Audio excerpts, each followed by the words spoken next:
The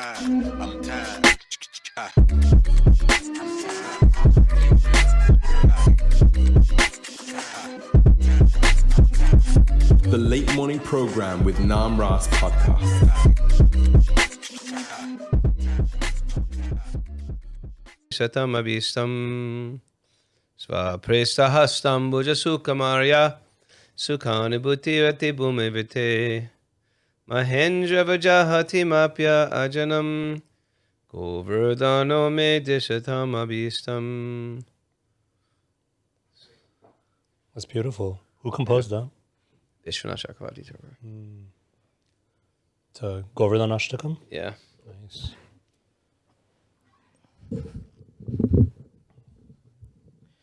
Here we are. All right, here we are. Hare Krishna, everyone. You're listening to the number one Hare Krishna podcast in the world, the Nam Ras podcast. I'm so super honored to have Raghunath. Where am I looking here? There's 3 cameras. You don't have to look anyway. Yeah, look at us. I can look at. Okay, Yeah, good. yeah. I like Look at that us. better. Raghunath Prabhu on the podcast. Ray Cappo, the very famous. You know, me and Joe Rogan now have something in common. You and Joe Rogan have a lot of things in common. I can list some of them if you'd like, but the comment section's going to blow up. Write down in the comments section what you think Joe Rogan and Nam Ras have in common right now. Right. But no, all joking aside, I am very much an admirer of you, Prabhu. You're one of my heroes.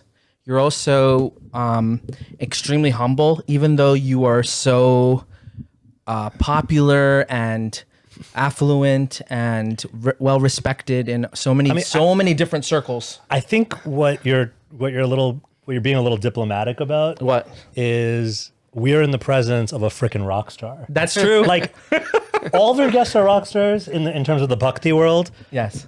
But True I rock think star. for the first time, you've got like a literal rock star on the Little show. rock star. Yeah. I'm a That's B-rate. amazing. I'm a B-rate rock star. Nice. If you're a fan of the band, I'm like. Oh yes, I am a fan of the Look, band. yeah, you have an prepared. old school. By the way, people collect those shirts now. They're all collectors. That's his old items. You know, that's my shirt. That's my hand-me-down shirt. Oh, really? Yeah. I earned that shirt. He's just wearing it. Well, anyways, Prabhu, thank you for joining us here. Thanks. And I know we're going to talk about all kinds of things, but first I wanted to talk about your book. You're coming out with a book, and I think that's so awesome that tell us a little bit more about I was that. having a rough day today, and as I was driving away, because tomorrow we're going to India, I opened the mailbox and got the first copy right here. The very first That is copy. Put it at that one amazing. over there. Woo. Right here. Check it out. It's called From Punk to Monk, a memoir. And basically, I didn't think I wanted to write a memoir, that's for sure. Yeah. I work on this thing that I use as a teaching tool developed from the the Shikshastakam. I call it the 6 pillars of bhakti. And it really catches on within the yoga community and the community that I teach in. So I wanted to write that book, but I pitched it to Mandala, and they were like, yeah, we're really into it, but we want your story first. And I thought, my story, it's like I never went to jail. I was straight edge for most of my life, and I didn't drink or smoke. I was not an addict or in rehab. I was like, it's sort of a straight line. And they were saying, no, it's not so straight. You were a monk and you were in a hardcore band. It's a good story. So I never really thought it was much of a story, but it was very fun to write that book. I wrote it in like little chunks, bite-sized chunks, because of my attention deficit disorder. And so then I created a bridge to make those chunks all go together in an arc. And the editors came in, chopped out 200 more pages. Is that a fact? Oh yeah, this was like 200 more pages. This was, Wow. yeah, but I love it now. I just had to do the audiobook for it last week, and I got to read it straight through, and I was like, okay, I'm really enjoying the story here. And the interesting thing, when you write like a spiritual autobiography, you start to get these realizations how, wow, God was sending people to my life at every stage of my life. There has been people have been tagged in this world for my edification. And it really gives you faith in God, because you realize you were never alone. There were times where I said, no, not going to listen. Talk to the hand, not interested to hear what you have to, but there were always messengers coming. And I think that's sort of true with anyone. Once they get on their spiritual journey, they realize the messengers have always been there in your life, but we sometimes looked away from them. Well, it's also sometimes it's hard to see them in the moment, right? You need that perspective or hindsight, and then you start connecting the dots, and you're like, "Wow." That's what exactly. Yeah. Exactly. And writing the autobiography, going back in life, going through all the sinkholes and the dramas and the great fortunes in life, you start to realize, it's in that retrospect that you start to realize you were very deep, you were connected the whole time. But in the moment, you might not have even had the interest. Yeah. Yeah. Oh my gosh. Do you have a favorite story from the book? I know. It's Well, like we were so hard talking to over choose dinner. one, My right? favorite story that didn't make it to the book. What, the fighting the guy? The fight. Let's hear that. That sounds awesome. Yeah. Let's jump there. I Yeah. wish I knew the whole backstory because the Birla family. I could fill in a little bit from what I know, but yeah. What do you know about the Birla family? They're very, very, very charitable. Once the most prominent, well-to-do family in the world, in India. In India, yeah, And yeah. because they were very religious, they would build Birla ashrams all over the world. So any holy place you go to, if you have no money, you can stay at one of the Birla ashrams. That's right. Yeah, temples and ashrams.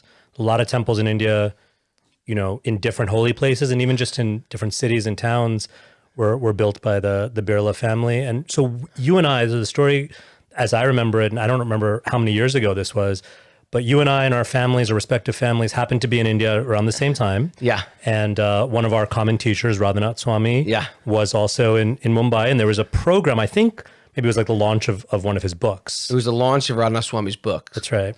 And it was at the Birla home. And I had met Yash.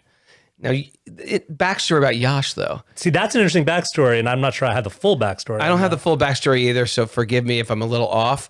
But I think it was his great-grandfather or his great-great-grandfather, he sort of built that family business from nothing. Right. And it was inherited by the uncles. It was a family business. And from what I understand, they died in a very unfortunate plane crash. Yes. And I think he was the last person to either inherit it all or basically run the family business. That's right. At a very young age. At a young age, and he was sort of like my age-ish. Yeah. And he had some tattoos-ish, like me. Yeah, And he was yeah. sort of liked to work out. He was you like, know? I remember this. He was like super into like working out. Loves to work out. Fashion, tattoos, like modern art. So I felt like, well, I can bond with this guy. Well, I met him a few years earlier at his house.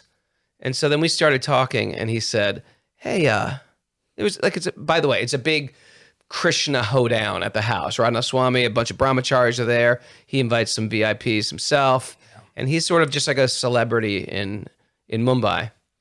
And then he said, "Hey, Raghu, I heard you're teaching yoga now." I said, "Yeah, I teach yoga, but he's got the same sort of. He's a little buffer than me, a lot more buffer than me, but he's the same size as me." I said, "Well, I teach yoga, but I bet you'd like jujitsu." He goes, "You know jujitsu?" I said, "Yeah, I know jujitsu." I was like, "I've trained with all the great jujitsu masters." And he's like, I go, "Why don't I come back later? I teach you and your son." He's got at that time he had a young son, 17 years old. He says, "Yeah, come back to, whatever, day after tomorrow in the afternoon." So I remember it was that day. Raghunath, so me being like a guy who just likes to wrestle other people, I was thinking, I'm looking forward to this. I love to wrestle people. It's just what I do for fun. And at that time, I was at the top of my game in fighting. And I also like to teach. I really enjoy teaching other people whatever I know. And so I was looking forward to it. And unfortunately, Raghunath Swami kept on taking us around to these different places. Like he took us to the school for the children. I say unfortunately because wherever you go in India, they try to feed you. And I love Indian food. And I was like, oh, I can't eat because I'm going to have to wrestle soon. I'm going to have to do jujitsu and I can't have any food in my stomach. So all day we were getting offered food. He brought us to the Bhaktivedanta hospital, had to turn down the food there. They make great food there, prasad there. And school. Finally, it's like right before I was about to go there, they offered me these samosas, and I couldn't say no. And I ate the samosas, and then I had another samosa. So now I've got a whole big belly of samosas, and I have to go wrestle. And I was a little let down, but I went back to his house. So I went when I got up there. Immediately, it was like it was a different scene. It went from very lighthearted to these two big ripped guys were there, and he goes, "These are my friends. They want to fight you." I was like, "Oh man, I got a belly full of dal and aloo and chutney." Were these guys like his friends or his personal no idea trainers? These two guys, I didn't know who they were, but they were big, ripped, in shape, good looking, and I was like, They're like professionals. They're like mountains. Wait, were you there? I was there the night before. I wasn't there for the actual you were there fight. for the party. Yeah, This was like a private thing, just these two big guys. And then he said, "But this is my other friend." And then all of a sudden, this big horse of a man starts coming up the stairs. He goes, "This is Rajesh. He is something like 220 pounds. He's my personal bodyguard. He's a black belt in judo. He also wants to fight you." I was like, "Oh God." I got myself into this. How were those samosas feeling then? Oh, they were feeling bad. So, we went through the basic jiu-jitsu techniques. We start warming up. We start doing, drilling techniques. And then I figured, okay, now we start fighting each other using the techniques we just learned. So I said, okay, I might as well just go for the biggest guy here. I said, Rajesh, I can't remember his name exactly. Rajiv. I said, let's go first. The biggest guy first. The biggest guy first. I have to just I have to get it over with, And I can't remember how it started, but it was something like he lifts me up and slams me to the ground. It was like in some monumental Herculean type of a way. And then I was very good at leg locks. And so I'm laying on my back. He's standing up, and I just wrap my leg. I wish I could demo this for you right now, but I'd got him what's called a calf slice, where you wrap your shin behind his knee, so you're sort of behind him, and his leg is sort of trapped, and it puts so much pressure on the knee, it feels like your knee is going to blow. And I'm behind him, holding him by the weight, and he's sort of like, "More!" And then he falls back on me, which is pinching his knee even tighter. His own body weight is pressing against his knee, and then he stands up, and I jump on his back, but his knee is still locked. And then finally, again, he stands up, falls back, and this time I just put my hands around his throat at the same time. He taps out in less than a minute. Wow. And Yash just goes, "Yeah!" Because apparently the personal trainer was saying, "Listen, you got to eat meat. You got, if you want to really get strong, you got to start eating meat." Yeah. And then so Yash looks at me and goes, "You don't eat meat, do you?" I go, "Nope. Practically a raw foodist." At that time, I was practically a raw foodist. And I was like $150 soaking wet with a shallogram in my hand. I was like totally skinny. And but that gave him like so much. That gave him faith. I think it gave faith that you can do this. You could be, a good fighter, have good stamina, be strong, and stay vegetarian or vegan. Wow. It was fun. Did you fight the other guys? No, so I looked at the other two big guys. I go, "Okay, who's next?" And they were like, "Nah, it's okay. It's cool." So they just always go for the bigger guy first. Yeah, right. A little bit of Krishna magic too, though. I think Krishna was looking out for you. Krishna was looking out for me. Maybe, yes. So it was that time that I used to fight. That's how I know Joe Rogan, from doing so much martial arts in LA. Tell us about how you got on that podcast. It was really peculiar because, me and Joe used to just fight together. And we got into really no-gi grappling with our friend Eddie Bravo, and who also has a podcast. It's pretty sort of celebrity-ish. Yeah. And that's it. After a while, I started teaching Joe some yoga. I was sort of a formidable fighter. They were formidable fighters. And then I moved. I got married. I moved to the East Coast, and I didn't really talk to him for years. And then Joe, out of the blue, wrote me maybe 10 years later just to say hi. Didn't really talk to him for another 10 years. And then it was, truthfully, it was Lord Chaitanya behind everything. Because Lord Chaitanya is sort of behind the spreading of the holy name. Because once we started our podcast, Wisdom of the Sages, it was literally only 4 weeks in.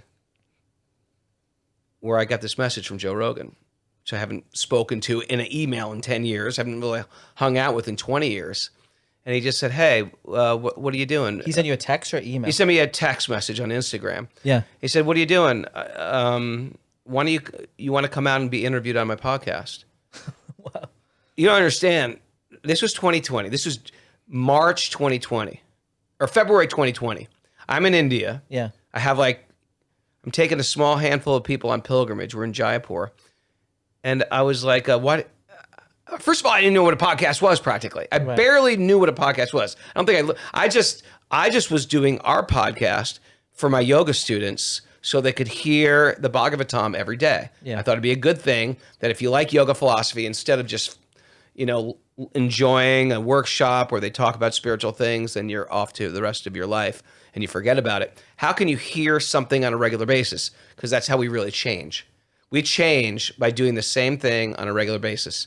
You get, better at music. You get better at working out. You get better at yoga by doing the same thing on a regular basis. How do you get better in bhakti? How do you change your choices? How do you change your decisions in life? You hear truth on a regular basis. Yeah. And so that's why we started the podcast. I didn't listen to podcasts. I didn't realize I knew Joe Rogan had a podcast. I didn't realize it was the equivalent of being on every major television network at once. I didn't realize it was the biggest podcast in the world. Yeah. And so I know Joe is very he likes debating. And I was like, why do you want to get me on your podcast? You want to debate me? He goes, no, I just think yoga is so popular right now. And I know you have such an interesting story, how you got into yoga, etc. So I just wanted to just pick your brain. I said, well, I'm in India right now. He goes, when do you get back? I go, I get back next week. He goes, how about a week after that? And so I was like, yeah, okay. And so I went out there, and 2 weeks later, the pandemic hit. Yeah, I was about to say, this is late Feb, right? It's late Feb. I went out there Yeah. in February and did one other gig out in Tucson, and then the pandemic hit, and so many people turned inward, so to speak, and listened to podcasts. And I will say it was such a crazy phenomenon because our numbers for the podcast just went through the roof. And I've had people, literally, I just had a really nice young lady last year come to India with me. And she goes, yeah, I heard you on Joe Rogan, and I've listened to your podcast on the Srimad Bhagavatam every day for the last 2 years. Wow. I've never been to a temple. I've never met a devotee. Wow. And we have a lot of that. I live in a peculiar place. I've never met a devotee of Krishna. This is the only devotee community I know. And I remember, and she came to Jagannath Puri. Her first deity she saw was Tota Gopinath. And she looked at the deity and broke into tears. Wow. It's just, I know these people have had these incredible stories about so Joe wrote, I always call him Bhakta Joe now, because so many people got turned onto bhakti from that podcast. Wow. It was such an incredible, you can't even, and it can show you how so many people are actually interested in bhakti. They don't know it. And we just got to connect the dots. And it just shows how a few influential people can get into bhakti. It can change the world overnight. Were you we talk nervous? about how we're going to spread the movement of Lord Chaitanya's already got a plan. Yeah. And we can be instruments of that plan or not. Yeah. Were you nervous when you did it? Because I'm never nervous. Yeah. But I was nervous. And I'll tell you why. Yeah. Because Joe Rogan's audience, I sort of know your demographic of your audience. And when I go into different podcasts, I've been interviewed since I was 19 in the music scene. So I'm never nervous. I played in front of 10 people and 100,000 people. I'm never nervous. I was so nervous because at least if I'm teaching a yoga community, I know I gear it towards a yoga group. Yeah. If I'm teaching a Krishna Bhakti community, I gear it like this. If I'm teaching a bunch of cops or whatever, I know how to Whatever the demographic is, I know how to talk to them. Yeah. But he has such a plethora of people. You have far left-wing people, far right-wing people, far people right in the middle, people like nature lovers, scientific minded, and it was just overwhelming. Yeah. And I remember my ex-wife giving me really good advice. She's just said, well, what would Raghunath want me to do? Yeah. It was great advice. I was like, and I thought, well, what would Raghunath Swami do? He'd first, offer obeisances to his guru, and then he'd give appreciation for that person. So that was my meditation. It's like appreciate all Joe was doing, and that's how I think we started the podcast. You started out, I remember that. Just appreciating everything he's done. Yeah. It's amazing, right? Because that appreciation then just opened the door to whatever Krishna wanted to happen in that conversation. It was like, Yeah. I mean, you really felt that when you heard that interview, and your comparison, the comparison to Raghunath Swami, I think, is apt, because I noticed that a lot of times in his teaching, he'll just start from that place of genuine appreciation, genuine gratitude, It's just nice. I'm sorry, Vaishnav culture. You just appreciate the person. Yeah, and sometimes you get so into telling your story that's right. that you forget to give thanks and appreciate where you're at. Appreciate what you guys are doing. Thank you. Appreciate Touching the you. hearts of a lot of people. Appreciate you being here. Yeah. Can we go back for a second? Because you just made this statement, and I don't want anyone to lose this. I mean, I think it's a pretty profound statement. You just said we can change the world overnight, right? We can change hearts. We can change the world overnight. Mahaprabhu was doing that, right? And I mean, that's a nice sentiment. And at the same time, I think the more cynical among us would be like, yeah, but it's not really so easy. It's not really so easy. But then It's incredibly easy. you've had amazing success a couple of times over now, right? Because you've experienced this through music. You experienced this really in helping to form, I don't want to embarrass you, but helping to like give shape to a whole movement within a movement, right? This whole Krishna core movement, which we could talk about. And now you're doing it again with Wisdom of the Sages. That's their own movement within a movement also. That's also a movement within a movement. So how do you do it? Hare Krishna. I got great Give teachers. me 5 easy steps. I got and- great teachers. Have you got your astrology done? Yeah. Like your past lives and things? Past lives, not so much. This life, yeah. Because there's something. There's something. You've You've got something, Raghu. What's the secret? I'm being I can't facetious, remember. but I don't know much about astrology. I just get it done. But they say something within communication Yeah. and with working for. I have to work for Dharma, or else I won't be happy in life. Right. My work has to be connected to Dharma. I'm a salesman, but I just sell Dharma. That's what I think. Dharma is a great thing. Right? I like that point because I was going to make that point also, that first there was that Krishna core wave.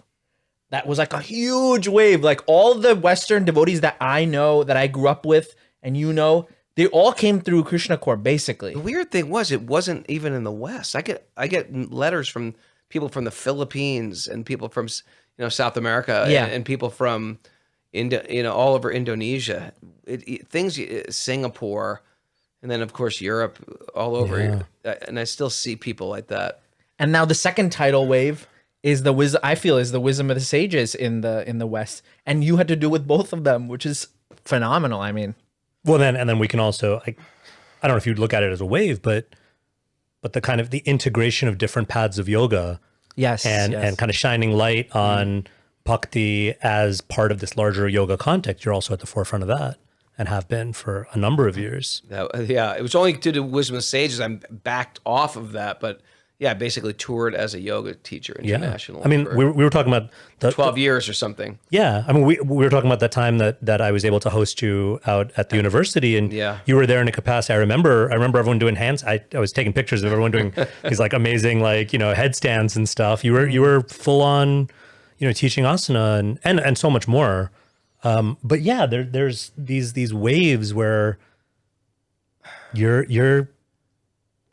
leading the way. I'm blessed. I've had I'm not very qualified, but I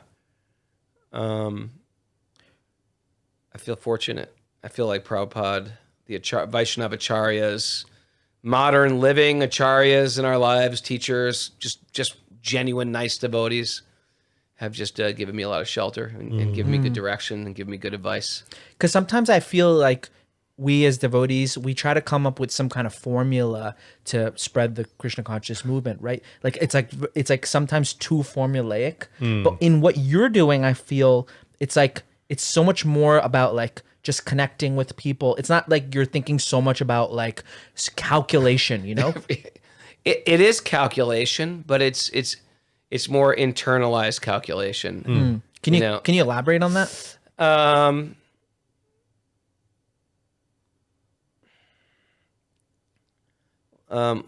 Yeah, I'll pull it back a little. I never look at people. I mean, I always feel like everyone will be happy if they're just connected with Krishna. That is my default thought. Oh, Like interesting. everybody's a devotee of Krishna. They just don't realize it. Right. And they're standing on one side of the river, and Krishna and Lord Chaitanya are on the other side of the river. And my job as a communicator, and sometimes the river is very small. It's like a creek. Sometimes it's very long, like the Hudson River or the Ganga. And so I have to figure out how to get these people across the river and how I relate to them. Because I'm really convinced that we're spiritual people and our real happiness is spiritual. So some people, they just need a friend. And I just like to be people. I genuinely like people. And if the people want to be a friend, then I'm friendly. And then when people have enough faith in you and they trust you as a friend, then they're going to be inquisitive. And then they'll ask you a question. And in certain times of life, people's lives will fall apart, especially if all their investment is in material life. Eventually, that material house of cards will crumble. And as devotees or people practicing bhakti, we want to be there for people when their lives, we support people whose lives are starting to fall apart. Yeah. And at the same time, when people think they got all together, then we start to shine light on how the material world will never be together. So we want to support people when their lives do fall apart, and we want to explain how life will fall apart to those who feel like they've got it together. And that's how we sort of give compassion to both things. And the ultimate thing is we're trying to help them get across the river and get them to get connected. As a yoga teacher, my job was, okay, you love doing down dog, you love doing up dog, you want to learn a handstand, how can I tie them to something more substantial? And so my job in the yoga community was really study yoga literature, really master yoga asanas as best as I can, and really tie it all together. A lot of times yoga teachers can't explain yoga philosophy whatsoever. I had the blessings of living in an ashram for 6.5 years, and just love to read about this. And I love to read about the yogis who came to the West and what their story was and how to tie this in. And so my job, that was the bridge I had to create across the river with the yoga community. In the punk rock community, I did it through music. That was the bridge. You like loud, fast music? Okay, well, I already was in a band before I was a devotee that preached about not doing drugs. We were just not into drugs, and we were into vegetarianism. We were doing it anyway, and there was a community of people that believed in it. So then when I was a devotee, I was like, I'm just going to do the same thing with Krishna consciousness. There's already a community. I just stick my band in the community. And in the same way, I was spreading a good word of self-control, positive attitudes, being kind to animals, etc. Why not just take it to the next level? And so you're always going to get challenged with that, especially in the punk community. So you really have to sharpen your intelligence when it comes to debating, and they'll come after you with things like, how dare you bring God into the punk community? I was like, hey, it's punk rock. There's no rules. Why, if there's no rules, I'm bringing God in, and who are you to tell me anyway? I was like one of the leaders of the biggest punk hardcore bands around anyway. Right. Who are you to tell me what the rules of the punk rock scene are? I can, if anyone's going to make the rules, I should. Why should you? What have you contributed? A couple stage dives? There's also something great about just a community that's basically based on this kind of there are no rules and do your own thing. But so just to be able to call out that hypocrisy. Yeah, you're just oh, you think you can just co-opt, the punk rock music scene with God? I was like, hey, spirituality has been a part of the music scene, maybe at the origins of music. Yeah. So who's co-opting what? Why not re-put spirit back in music? Yeah. What good is your secular music trying to kick out divinity from it? There's always been divinity in music. Yeah. It was fun. It was fun being in shelter because, You had to really, it was a nonstop debate forever. At a time when kids are like teenagers and in their 20s and they're trying to figure out life anyway. So it was really easy to be, a minister of the Srimad Bhagavatam because people are interested in stuff and Krishna consciousness was in the conversation. It was one of those things. What do you think of straight edge? What do you think of goth? What do you think of metal? What do you think of Krishna?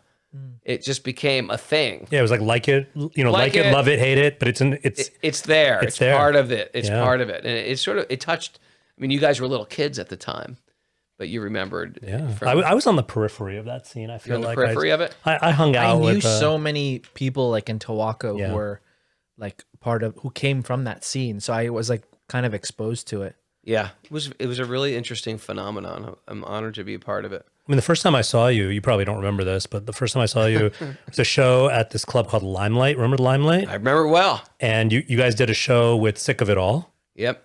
And Sick of It All, Snapcase, Baby Gopal.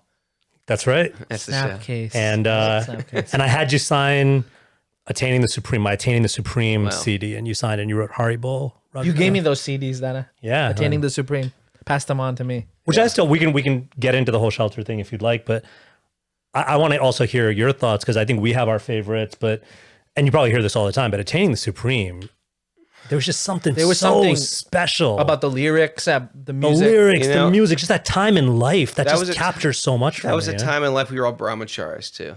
No, one of my biggest takeaways from the Attaining the Supreme era was, here we are as a bunch of young men, celibate monks, living in an ashram that was sort of crumbling down around us. It had no hot water. This is the Philadelphia. Yeah, no hot water in the winter time. Like decrepit building. It was decrepit, falling apart. I felt like if there was, we had no possessions. Every money we made would go back into just creating our band and furthering our mission. Yet people still found fault with us. Like they were still critics. There were still people. Like in the scene, there were critics? Oh, are you kidding? We took so much flack in the scene. I don't know if it's me or if it's the world, but whenever you stand your ground for something that you believe in, you're always going to get people who love you, and you're always going to get people that hate your guts. And it was a lesson in there's no way to beat this. You're never going to pacify the world. There's always going to be people who just hate what you're doing. And you just got to be really, it taught me at a young age, you just have to be really dialed into what your offering is. And then, like one of those Japanese rocket trains, one of those the super trains that are just, vroom, you have to just fly. Because the world is going to praise you and the world is going to spit at you. And you just have to know what your offering is in this very short life. And you have to go full speed ahead. And we don't pull out. If the dogs are barking, you don't stop the train and try to appease a bunch of barking dogs. You've got a mission. You're on a bullet train. Yeah. And I think that,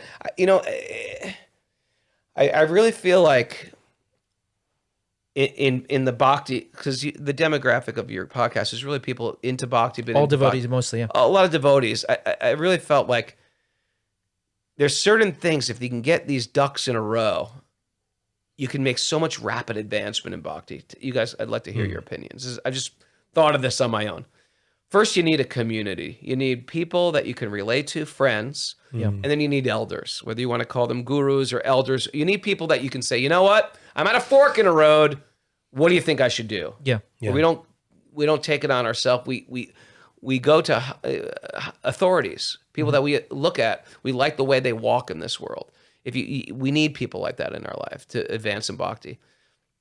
Then we need like a material career, something that's going to make us money in this world so we can live. And most people are not going to be renunciates. So we need some way to make money. Then we need a partner that will support us. They don't even have to be a devotee, but they just like what we're doing in this world. And then you need a contribution. You need to feel like, because I've seen this happen again and again. Person gets into an ashram, then they get first initiation, they get second initiation, they get married, they do all the things, and then all of a sudden they find fault with everybody. It's like, it doesn't work. I've done all the things. I've checked all the boxes. You need to figure out what is your contribution to Krishna in this lifetime. And if it's something, well, I have a regular job and I can give some money, or I can be an active member of this community. Whatever it is, take it dead seriously. Take it dead seriously. This is my contribution. I go to this temple somewhere in wherever, and I'm in charge of taking care of the garden here. I'm in charge of cooking this, whatever, the subjis on every Sunday. Whatever it is, take it to like your life. Or it could be something else, like starting a podcast. Get it down so seriously. Like find who your gurus are, who your teachers are, and say, here's what we're doing with the podcast. Forgive me for giving you unsolicited advice, but I'm just going to say this is what we do with our podcast. We just say, we go to people that we believe in. Here's what we're doing with podcasts. What do you think? And we want their feedback. We're living to be corrected. You know what I mean? We want to please the previous, because how do we make advancement in this world anyway? We please our superiors. We please people that we want the people we want their mercy. We want to please the acharyas ahead of us. So what will please you? I'm not interested in doing a podcast if it's not going to get the blessings of Guru and Garanga. I'm not interested in doing a band if it's not going to get the blessings of Guru and Garanga. I'm not interested in doing anything in my bhakti. And so the main thing we say in the podcast a lot, the main thing is to keep the main thing the main thing. Main thing is to keep the main thing the main thing. Yeah. And the main thing is, how can I serve Guru and Krishna? Yeah. So I feel like if you got those things, and that big one being, what is my contribution now? Something I'm excited to wake up on Monday morning for, and there is no, thank God it's Friday. I'm excited every day of the week because this is my service. Yeah, and I'm helping. We need to find that in ourselves, or bhakti will get stale. When you say that those things need to be aligned, do you feel like we mostly don't have those things aligned in our? This is where I've seen holes in people. Yeah. Because what'll happen if they aren't in line, then they'll find fault with something. If you don't have the right partner, then your mind will never be satisfied. Oftentimes, if you don't have a community, you'll feel isolated, and you won't have anyone to serve or to inquire from. Right. If you don't have a mission, you'll have nothing to be excited about in life. We need to have some purpose-filled, purpose-driven life. In regards to like a podcast having, I like, full disclosure, like I don't have anyone up over me who tells me how to run the podcast, and I feel that if I did have someone, they wouldn't understand. Like I would really have to explain what I'm trying to do. And sometimes I feel maybe an older generation or someone even older, even a little bit older, doesn't understand kind of what I'm trying to do. I get that.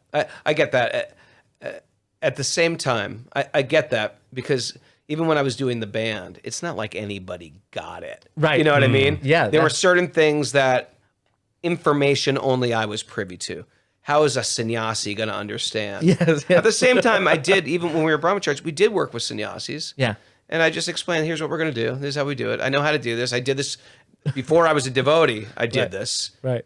And you get people, the idea is we want people just to give us their blessings. Yeah, it looks good.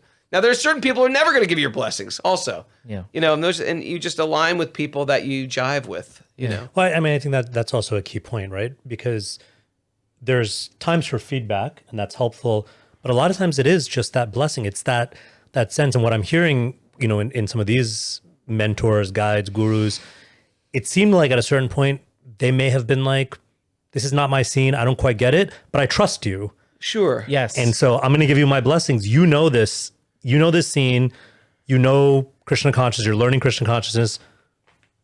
I trust you. Go ahead, do it. Part of being a good father, Absolutely. teacher, guru, etc., is you want to empower the person. You don't want to take away all their power from them. You say, I think you could do that very nicely. Yeah, let me see how you would do that very nicely. I think you could be really great at that. One of the best things for a teacher, parent, etc., lover to do is just to see some good in a person and just encourage them with it. Oh yeah, you do that. I could imagine you becoming wonderful at that. Yeah. And just to hear that from an elder is so empowering. We have this other model where we think like to be the teacher must help. We got to give them every detail on what to do, Right. Yeah. because we just have, and it disempowers the student. So yeah, I get what you're saying. But yeah, we do want the blessings. Yeah. Because that's how this whole bhakti waterfall flows. It flows downward. Yeah. Well, going back to Attaining the Supreme, I feel like you could almost like feel the blessings in that album. It was just like, Thank you. it really. I mean, I sound a little sentimental or something, but like you really, I think it really came out. And I remember just even looking at the cover, like the B.G. Sharma painting.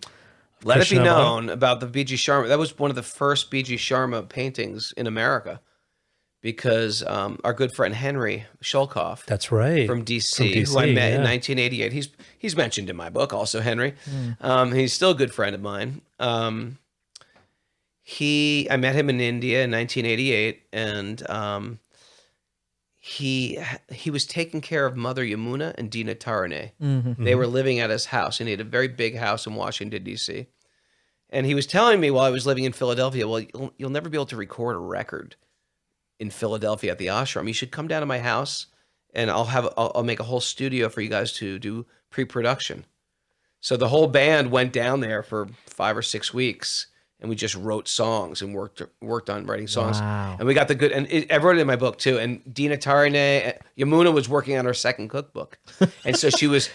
Imagine the Shakti in that room. my She's God. working on the cookbook. You guys were working on the album. He was working on the album. Mukunda Maharaj was local, so he was coming over for lunch. Oh my goodness. And then on the wall, Henry had all these original B.G. Sharmas. Had you seen B.G. Sharma's before? Never. I had never heard of him. You know what I mean? I knew what Rajasthani painting was, but the way B.G. Sharma paints is it's incredible. It's the detail.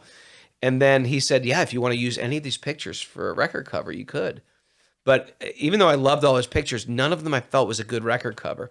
So then he brought me to meet Chris Murray. Now, Chris Murray was the one who brought B.G. Sharma over, and Chris and Kim Murray had a lot of association with Prabhupada. Yeah. And they did that book, Illuminations on the Bhagavad Gita.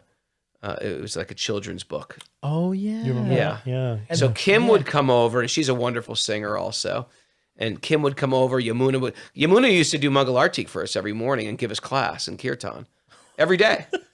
That's how we're living. That makes like so much sense now of why that album just became amazing. Wow. we were blessed with her. My dad had a Attaining the Supreme poster. That poster, right? in his Yeah, room. those posters are beautiful. Yeah. And It was a poster, and then on the bottom was a black and white photo of the band, Of the like band. inside like the Philly It's like the greenhouse. backyard or the Philly Tulsi Tulsi house. house. Tulsi house, yeah. Yes. So good. Oh man, I remember that. Yeah, and so that B.G. Sharma painting was a miniature that B.G. Sharma did that Chris Murray owned, and no one had ever seen it before.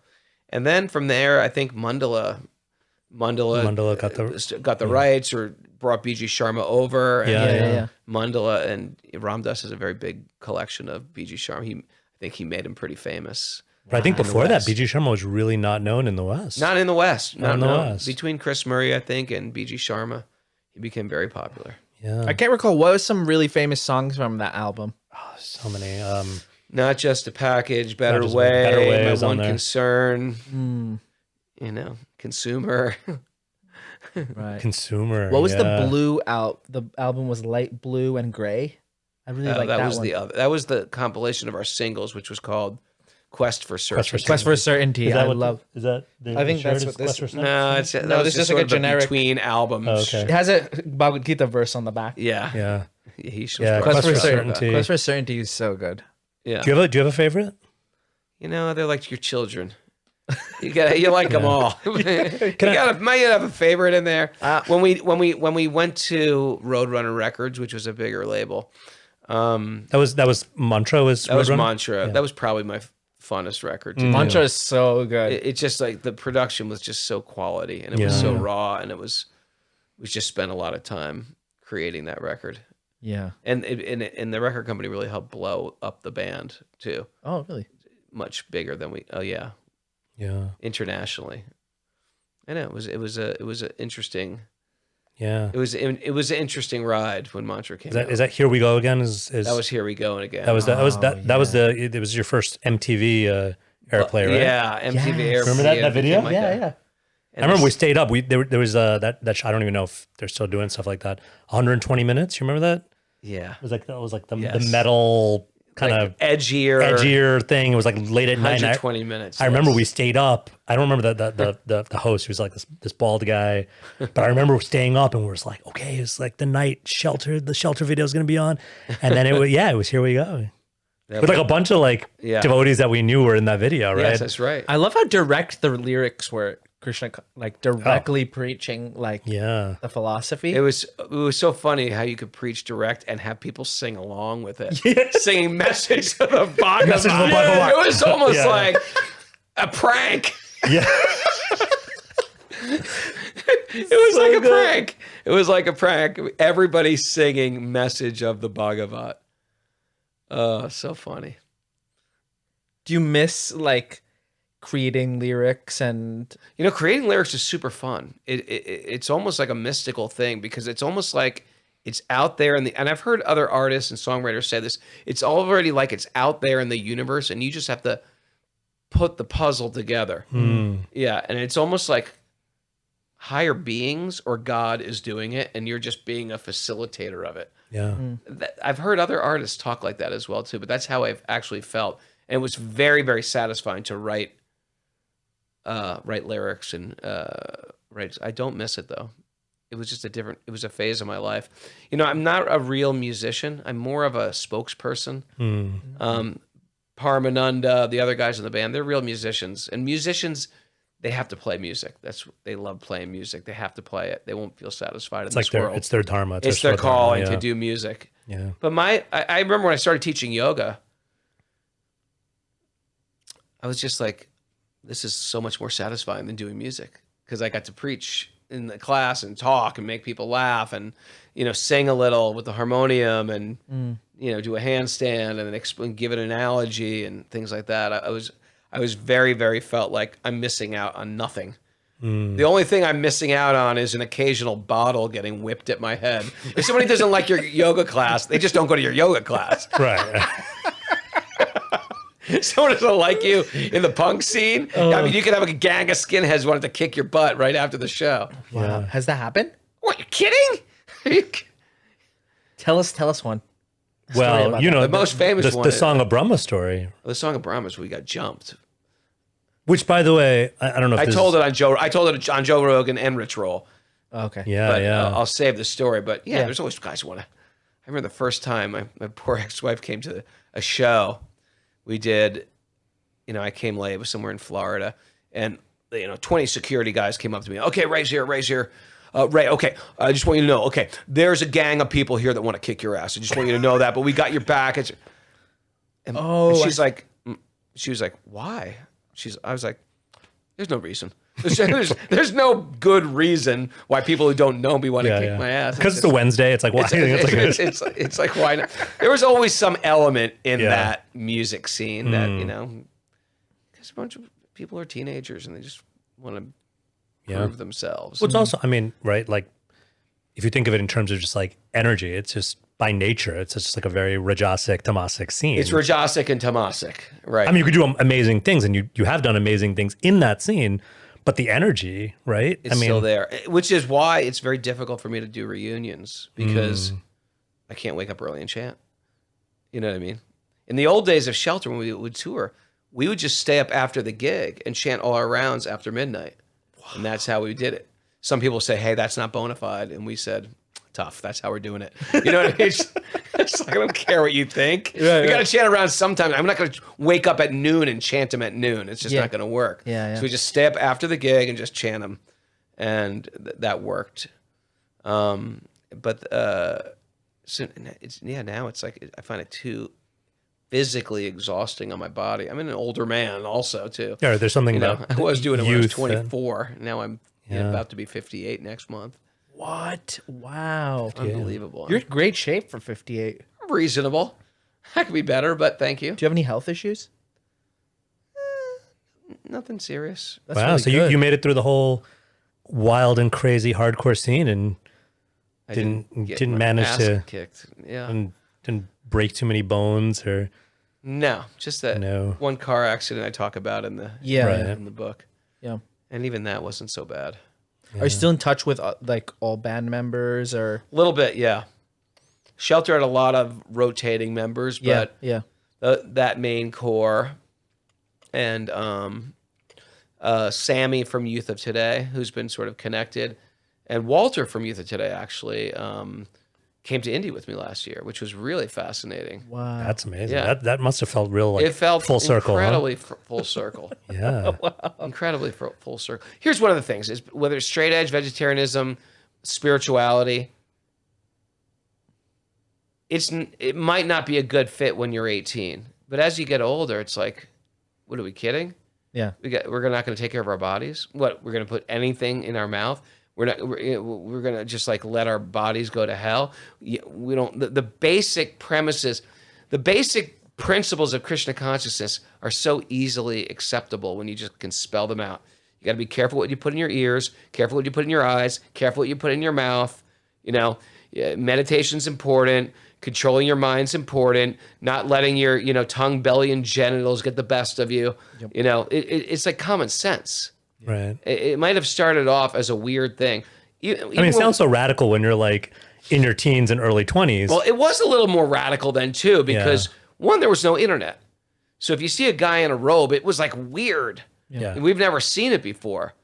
Now it's just like it's another thing. It's another thing. Yeah. And people are. It's more like it's very normalized. I think now it was a lot weirder then. And also, if you think about it, the Bhakti movement in America, it's either like you were in an ashram, or you were out of the ashram and you were in Maya somewhere, or you were Indian.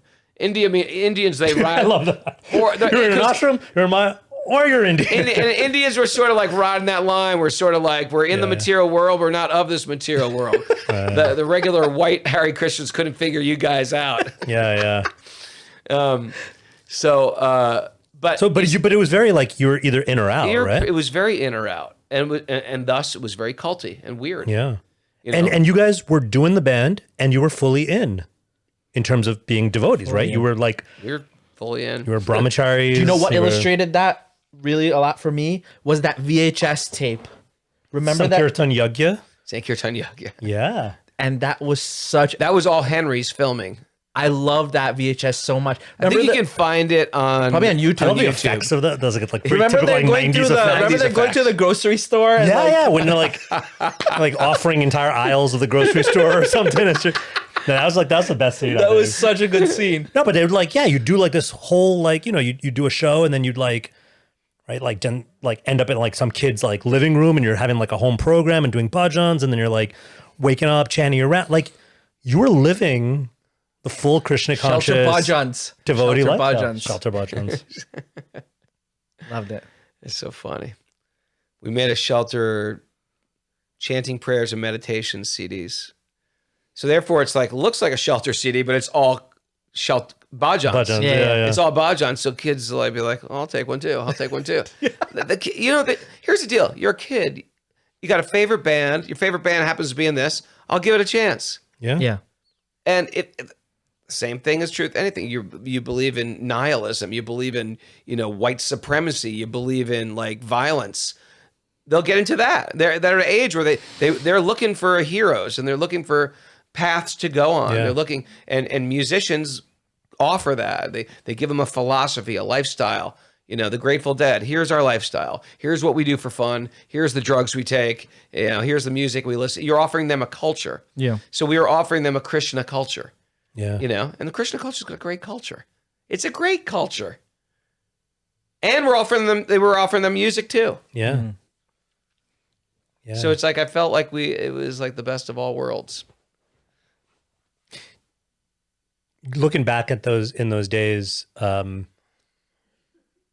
is there anything that you did then or the way you presented it then that you'd do differently now if you look back and, we're talking about sharing a culture, but sharing can become preachy real fast. The cool thing was, like, I don't consider myself a preacher, because I don't preach to people unless they want to know about something, But if you come to my yoga class, I'm going to talk about yoga, and you You signed up for like it. you signed up for it, You so- paid for the yoga class. Sure. You know what I mean? But I'm not going to just walk on the street and approach people. Yeah. You know, I'm going to, first of all, people don't want to hear it generally. You can only learn when you want to hear. And you can only teach when somebody wants to hear. So if you come to my yoga class, I'll tell you who Ganesh is. I'll tell you who Krishna is. You know, I'll tell you who Virabhadra was. I'll tell you know what I mean? I'll explain all those things to you. It's a yoga class. I'm allowed to. If you come to a punk concert, you're coming to my concert. Yeah. You know? Yeah. You came on your own, but I don't go, you know, I'm not going to go out to tell people who don't want to know and waste my time and be a pain in the neck to them. Yeah. So I don't like to give unsolicited advice, and I don't take unsolicited advice. Yeah. Even in terms of the lyrics, though, do you feel like your lyrics and just the general tone of the bands sort of evolved as you guys got older? I've noticed, I mean, and I love the early stuff, don't get me wrong, but some of the later Shelter albums, right, with maturity or whatever, life experience, they seem like a little bit more sort of self-reflective in a way. 20 that the Summers earlier Past, stuff. right? 20 Summers Past, I don't know if this is an unpopular opinion. I feel like 20 Summers Past is like one of the most underrated, Totally underrated. just amazing Did you pieces guys of see art. the reissue they did? It was a pop-up. You know what a pop-up book is for a Yeah, child? yeah. It was a pop-up gatefold record, and it popped up to be a temple. So it had Really? Radha and Krishna. It was so. It might have been the coolest record jacket of all time. For 20 Wow. Summers, 20 really? Summers record pop-up record. I got. Wow. We'll Google it. Yeah. No, I want to see that. It was so yeah. cool.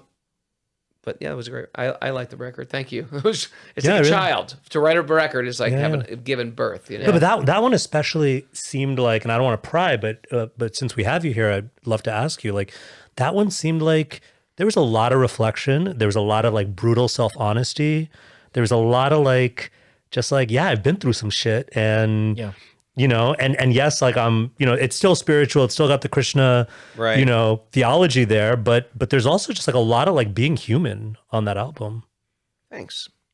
Well, I think it probably was different phases of existence, you know, Yeah. and that phase of attaining the supreme quest for certainty. We were brahmacharis. You Yeah. know what I mean?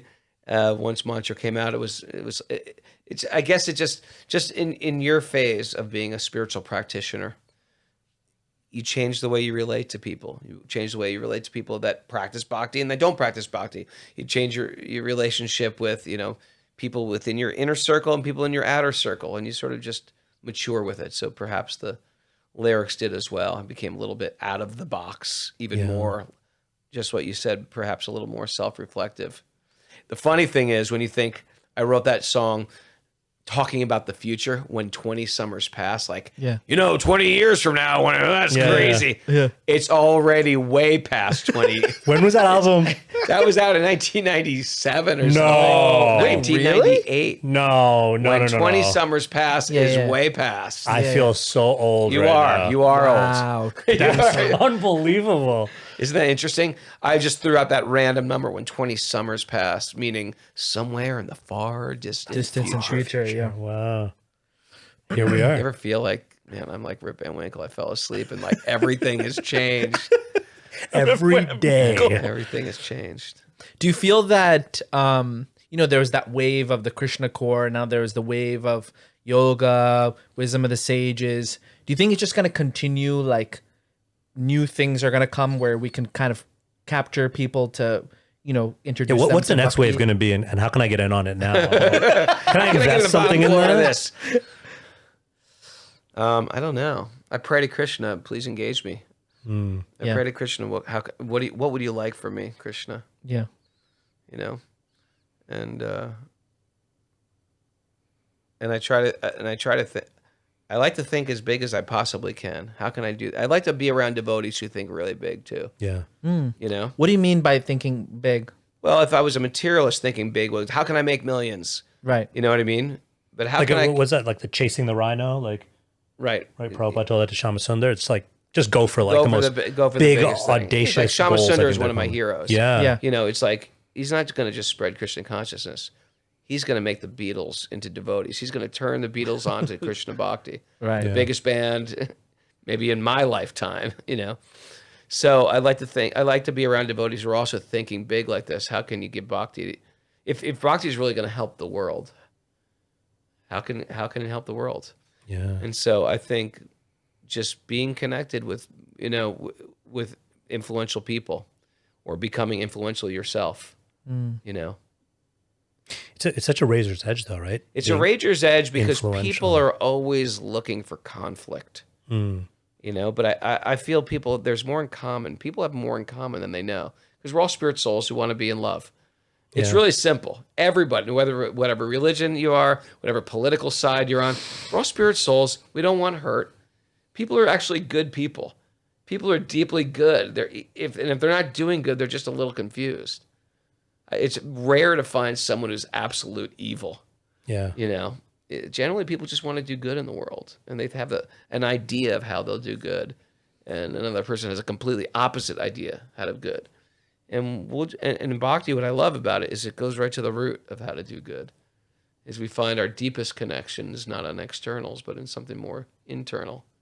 We're actually connected with our greatest enemy. We have a lot in common with our greatest enemy. Yeah.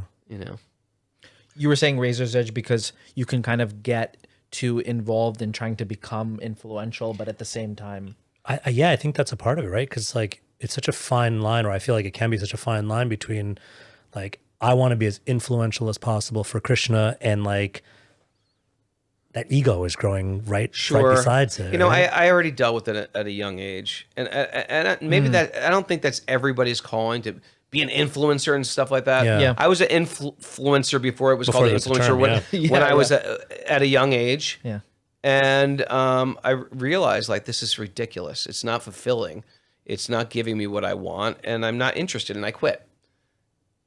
But Krishna called me back to it through shelter. So that was when I was in Youth of Today. I quit, I gave it up, and then Krishna called me back to it. He said, no, you don't quit things that you're good at. You use them in a God-conscious way. So it may not be through influence that we attain our bhakti, but for me, if I'm going to be out in the world like that and meeting people or becoming influential even within my little circle of people, it may not be the biggest circle, but within certain circles, then I should refine it. And we all have our little part in the world of how we can refine what we're doing better. Yeah. So we do it without ego. And no matter how big or small your circle is, you can do it with ego. Yeah. Right? Yeah. You can be like the guy in charge of cleaning up, cleaning the pots up. Shamarani told me that once when I was a young devotee. Yeah. Because I was thinking about doing music again, and I said to her, I don't know, I'm scared about my ego. She said, there's people washing the pots down in the temple that think they're like the most humble because they're washing the pots. The ego's ready to sneak in any position, whether you're playing in front of millions of people or whether you're washing a pot or sweeping the floor. So you just gotta find out what your offering is, and then just do it without ego. Yeah. Do it as an offering. Do it to serve God instead of being God. Yeah. That's the powerful statement. I imagine that you have a lot of people who are around you who treat you kind of like as a instructor and things, like maybe almost a guru. Have you ever thought to take disciples? I've been a guru since I was like 19.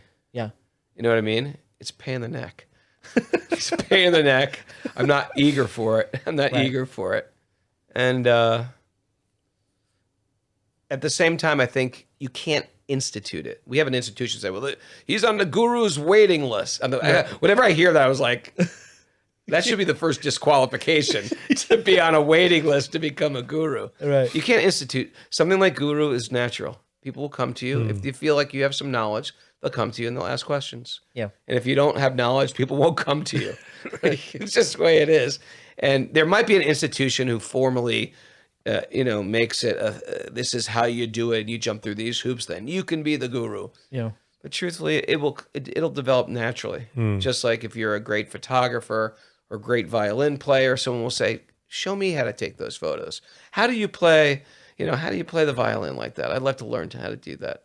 I think those things come naturally. If a person has a natural depth, they'll be attracted to people who want to go deep. And if they don't, they won't. Yeah. And if you can institute it, but it seems a little backwards. Yeah. I've thought that too. Yeah. Well, speaking of institutional, what is your sort of hot take on spiritual institutions? Since, like we're talking about, you're part of, and you've been part of kind of movements within movements and scenes. But what happens when that gets into organized religion and institutions? Yeah, good question. Well, it's sort of a necessary evil. Mm, Usually when you have an institution, it's plagued with dogma. It's plagued with politics. It's the very same thing you want to get into spirituality to escape, right. Yeah. That being said, if Prabhupada never created an institution, I wouldn't know anything about this stuff. Right. You know what I mean? Mhm. So with all the institution's problems, and I got into this in 1988. It was probably at the lowest point. Yeah, that wasn't Right. a It was great a lou- time it in was a lousy- ISKCON history, right? It was a Yeah. lousy time in ISKCON history. It wasn't. It was almost post scandal. It was. Like It was. everything just fell apart. The Yeah. temples were empty and disrepair. They blew all this money buying properties they couldn't afford. Yeah. No one lived in the temple. The deities had to be maintained. It's like a lot of cleaning up of messes. Cleaning up, putting out fires, temples going under, and some stalwart guy taking care of the deities, or some Mataji, the couple crazy guys living in the temple just because they needed manpower. It was. And you're like, in one sense, your musical career is really kind of ascending, and you choose to give that up and join this institution that is not in the best of shape. It was a mess. It was a mess. But my own heart and mind was a mess. So at the same time, it just shows how powerful these teachings are. That even in the midst of complete collapse, there's something very substantial there. And again, in that complete collapse, someone extended their hand and handed me a Bhagavad Gita. Or extended their hand or their voice or their love and made me a devotee, like gave me seeds of bhakti and cultivated that bhakti. And so I'm in debt. I'm in debt. At the lowest stage the institution was at, maybe historically, it saved my life. And so anyone who criticizes the institution doesn't understand the gift of an institution. Beautiful. At the same time, we've got to be careful Yeah. because institutions can also take things away from us in certain ways too, and we have to be sort of. I've always existed. I lived in the institution for 6.5 years, but I've been very distant from it in so many ways. At the same time, I like the institution. I do better outside the institution, and I bring people to the institution, but I need to be for my own wiggle room. I need to be on the periphery of the institution. And you know what's great is you make no enemies then. like there's nobody in the institution that's thinking, oh, Raghunath, he's in so much Maya. You know why? They don't even know I exist. That's not true. That's not true. I don't know. They know you exist. I think most people don't. I'm off most institutional people's radar. Oh, I see what you're saying. You know what I Yeah. mean? They know you it's not exist, like but I it's run not this like- crazy rogue temple somewhere. Yeah, Right, I'm right. just like not even on the ISKCON radar, which Yeah, I don't yeah. mind because there's few people in my life that I really love. Yeah, yeah. Teachers, you don't have to have millions of gurus. You need a couple people in your life that you really feel your heart's connected with them. Yeah. Yeah. You have to render service, serve them, ask to get their mercy, and things like that. Yeah. Yeah. And if you do that, and I've got nothing against the institution. I think the institution is glorious, but because of it, when I go into the Bhakti Center, go into the temple, I'll be like, Hare Krishna, Hare Krishna. Here's my friend, and here's my friend, and no one's got issues with me Yeah. because Yeah. I'm not in their face or stepping on their toes. Yeah. And Yeah. We have a god brother, Chaitanya Charan. You might know him. He He was on the Wisdom of the Sages. Oh, that's right. Yeah, I Chaitanya love Charan. him, Sure. love him dearly. He has all these great like little He's- phrases that he coins quips. and stuff. These little quips. Yeah. So one of the things that he said is, he said there are some who thrive being inside ISKCON. There are some who thrive being outside ISKCON. There are some who thrive being beside ISKCON. And I like this idea, and he was especially shining light on this. We need to support and encourage and celebrate those who are beside ISKCON. Like, kind of you're doing your thing in parallel. You're not against the institution, but nor are you necessarily like you're not speaking on behalf of an institution. You're not about an institution. You're kind of doing your thing. And I think there's great power in that. And we're seeing more and more. That's what really, for a lot of people, that's what's going to attract them in a way that, a formal organization and buildings don't. Well, that's what we do. You've been to our farm upstate? I have, I've never been. but it's been You guys gotta it's been a come up. while. Let's just come up. Come up. I'd love to. Now, we have just like this nice property Yeah. where we have a 5,000 square foot guest house. And then we have a yoga studio on a creek on 11 acres of land. And it's a very approachable way for people to understand Bhakti. So we have retreats there, Bhakti retreats, yoga trainings. And That's great. yeah, Wisdom of the Sages does their retreats there. And it's just a warm, welcoming community that's not weird at all. Yeah. I'm not Krishna West, where I believe you can't wear dhoti. And I'm just like, just do whatever you want to do. Who cares? We understand that's secondary. We don't care if you have a dhoti on or no dhoti on. It's like, We talk about this a lot. Listen, I didn't bring it up this I'm time. the original Krishna West. This shit always just like haunts me. I didn't even bring it up I want a record made. I did not bring up Krishna West in this Raghu interview. brought it up. That's all Raghu. Yeah, right. I always But said I agree I'm with the original you. Krishna West. Who cares? No one cares what you're wearing. Who cares? But at the same time, I like wearing a dhoti. It's fun. Yeah. It's exotic. I like when you wear yellow dhoti. That's awesome. That's my new thing. Yellow. I loved it. It's a good look. Yeah, it is a good look. It's a good look. Everyone's coming. Are you taking sannyas or something? I go, no. I just like the color. I just like yellow. Get off my back. I just feel like saying, mind your own business. It really bothers you what color I wear. Yeah.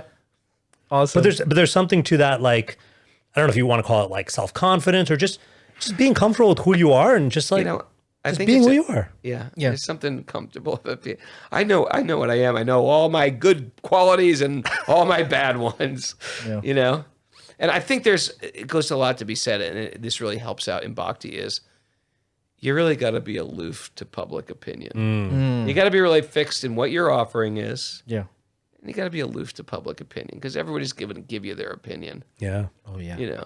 especially in an institution that has formalities, formulas, and you got to be happy with who you are, in your spiritual practice. Yeah. What are your like future desires for either your projects or yourself or anything you can share that in that regard? I don't know if I can officially share it yet, but I'm working on with Vani another podcast. Okay. Cool. Podcast with more like a show, like a show. It'll be a little bit more within parameters of scripted parameters, Right. and it's going to be sort of where Wisdom of the Sages, as off the wall as I am, if you've ever listened to Wisdom of the Sages. Totally, yeah. Me and Kastuba have the classic sort of abboting Costello. Yeah. I love it. He's the straight He's a guy, straight and I'm guy, like and the you're the- nutcase. It works so well. It does. It Not really that you're does. the nutcase, but it's like a very It's like different both of those mood. energies, right? Those energies, yeah. So this one will be a little, but as wacky as it can be, you don't get more conservative than reading the Bhagavatam every day. Yeah. That's the pretty conservative approach to Gaudiya Vaishnavism. So I think we're going to take, in this podcast, I think we're going to have different facets of Bhakti lifestyle and both talk about it, and it's going to have everything from mystical things to astrology to UFOs to Sanatan Dharma to permaculture living and simple living, and it will have it'll just talk different topics. We'll bring different people in to talk about it, and I'll sort of rant myself for a while on it. Be a little bit more scripted, a little bit more professional version of Raghunath. This is through Vani. This would be through Vani, yeah. Exciting. Yeah, they're gonna produce it for me. Yeah. Nice. And of course, the memoir. When's the memoir officially Memoir is out? officially out April 1st. You can get it on Amazon. Go to Ray Cappo, From Punk to Monk. I'll put it in the description. This episode will probably come out around March. Perfect timing. So that'll- and we're actually that'll doing work. some reunion shows Nice. for the book. Really? Come on down. Shelter shows or Youth of Today or both. Both. Yeah, Wow. both. And it's hard to get me to do a show nowadays. So Still do it's like- fun. It's fun. Don't get me wrong. I actually love the people, and I love to do it. And usually, it's these people are like. Sometimes the people in the audience, like, this is their religion almost. Yeah. Straight edge was their religion, or animal rights was their religion, or Christian was their religion, but they just never really got that into it. Yeah. Yeah. And so when they see Youth of Today or Shelter, it's something of a religious experience for them. I'm sure. Yeah. Do you still do stage dives and I drop back kicks? off my stage dives. I do still kick? I do kick. I did kick. Nice. those kicks, man? There's one time you just like you got like Paramananda in the head pretty bad. Oh, right? that's in that VHS. Yeah, Yeah. Is it in the video? Yeah. Yes. He went flying. It was a slow motion thing of a this. Oh, that's slow motion right. one. That's So right. Yeah. Yeah, me and Paramananda have been in this game a long. We've known each other since before we were devotees. Yeah. Yeah. Right. Yeah. I gotta get Paramananda here. I had him on when it was virtual, Oh yeah. but it would be cool to talk to him here too. Yeah, get him down. Yeah. Well, Raghunath Prabhu, it was really, really fun talking to you, and thanks for Amazing. doing this. Appreciate it a lot. Thanks. Please check out the #2 podcast, Krishna Conscious podcast, Wisdom of the Sages. Wisdom of the Sages is number one. Nah, Is number one. I don't understand how you guys even like judge this. I just made. I he just made it up. He made just it up. made up the I subtitle. just made totally up made his it own. up. I totally made it up. But then I'm going for it. I'd like to support devotees. If you're the #1 podcast, please allow me to be #2. I saw a temple once. They were like, "We have the #1 Ruth Yatra." I'm like, "How do you even measure that? Like, What's the metric? what's the rubric? What's the metric here?" Oh man, Lord Jagannath came to me in a dream and told me we were #1. #1. Well, anyways, for those listening, Let's take a vote.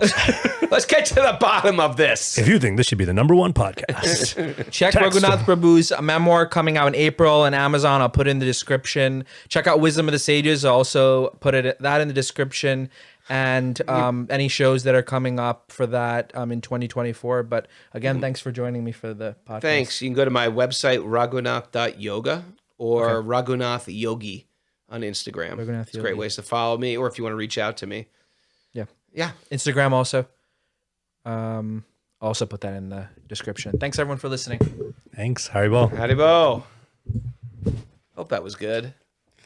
Yeah, it just kind of flew by. Yeah. How long was it? Krishna Hare Krishna Krishna Krishna Hare Hare